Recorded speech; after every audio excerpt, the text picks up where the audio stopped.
Hey, Steve Bignani here doing the Junkyard Crawl at Bernardston Auto Wrecking in Bernardston, Massachusetts with America's best-selling truck, the Ford F-Series. Now this one here is a 1983 from the 7th generation, which went 1980 through 1986.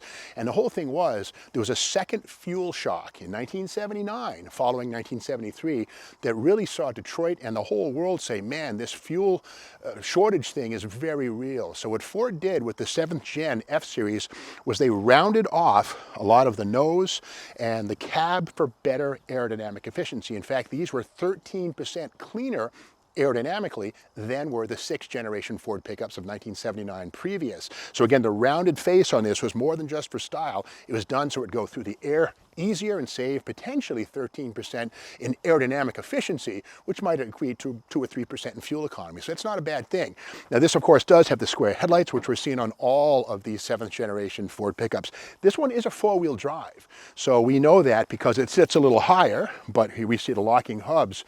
Now the thing is, these were still the type that you had to get out and turn these to lock them in, and not just one side, you had to go to both sides, and that means if you're in the mud or the water, well, you're going to get wet. But with that said, you know, 4-wheel drive vehicles weren't always, shift on the fly or instant go, but that's kind of how they were. Now this also has something called the twin traction beam front axle. This does not have a beam and leaf springs. This actually has an adaptation of the Ford twin I-beam, but the driven axle. So it's basically a 2-piece front axle with a split in the middle. The only problem with these, I remember when I was a kid, people who bought these light-duty 4-wheel drives for plowing snow, when they would back up and lift the snow plow off the ground, the extra weight would cause the nose of the truck to sag down. So if you were serious about plowing snow, you got an F250 or an F350, which had a beam axle and it wouldn't settle down when the plow was raised. But anyway, this is a pretty good example of a loaded one. This is day 2 stuff right here. This is a typical fiberglass visor that would have been added by the owner, not from Ford. And the cab lights, these are also something that would have been a day 2 modification. Again, typical stuff. Now under the hood on this one here, yeah, there it is. This is the 302, and in 1983, this had 130 horsepower. Now, keep in mind, the same year, the Mustang 5-liter HO got 175 horsepower, so 45 more horsepower, same basic engine. The difference, of course, being the Mustang HO's 4-barrel carburetor, aluminum intake, hotter camshaft, etc. But this, again, is the mighty 302 Ford. Kind of cool stuff we see. Speaking of high output, we see it right here, but not on the engine, but on the heater. It's cast in or molded in. High output, there it is. In other words, Ford salesmen, truck salesmen, heaters were so important with people who lived in cold climates like this that it was worth putting high output on the heater. That was about a $28 upcharge for the larger heater core, because in Massachusetts, it's a little chillier than it is in Arizona or California. So the high output is not on the engine, but in the heater. Again, priorities. This one has some interesting stuff under the hood. We see, of course, this is the heavy-duty Eklund. I guess that must be the brain or the voltage, something. It's a little brain, computer brain. This is a replacement Napa Eklund. It's not a Ford piece, but with that said, typical to replace the brain when it failed with an aftermarket goodie from Napa. This one does have the power steering, power disc brakes up front, and again, there's that 2-barrel carburetor right there. It is kind of pure. We look on the passenger side inner fender, and here's the original jack. This puppy right here. This is for lifting, jacking it up to change a wheel or a tire. Put this under the frame and lift it up. And in fact, to turn this here is the rod that you would take out. And here's the square end on this thing right here, sort of a crank. You'd spin it and turn it around and change your tire on the side of the road. So let's get to the VIN and learn a little bit more about this one.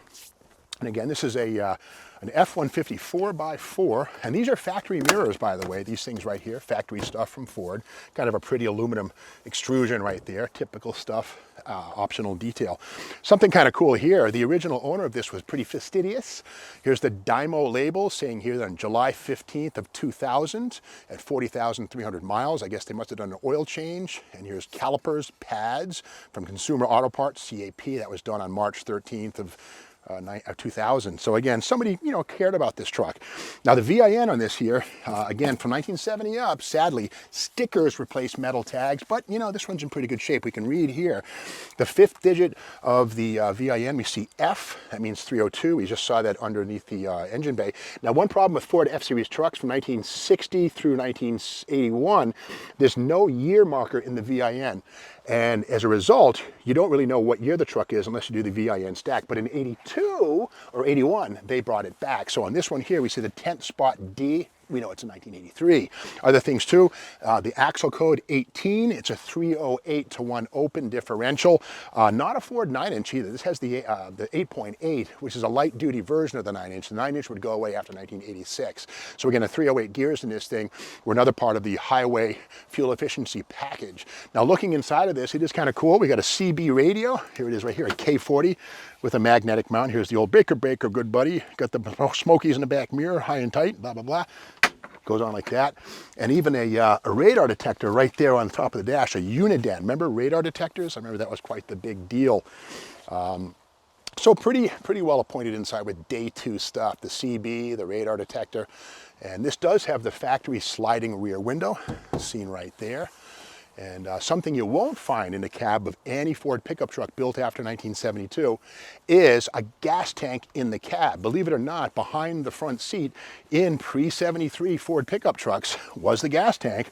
No more here. In fact, this one now has an amp, a 200-watt amp from some speaker store or something like that. But again, there would have been a gas tank back there in an earlier days. But instead, Ford went to gas tanks in the outside of the frame rails. And this one here is a double tanker. Now here's the thing, this is not the original bed to this cab, it's a different color.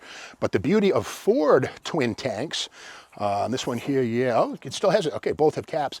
The beauty here is that Chevrolet put one filler on this side, the other on the other side of the truck, but Ford put them both on one side. The problem with this is not obvious until you go to get gas.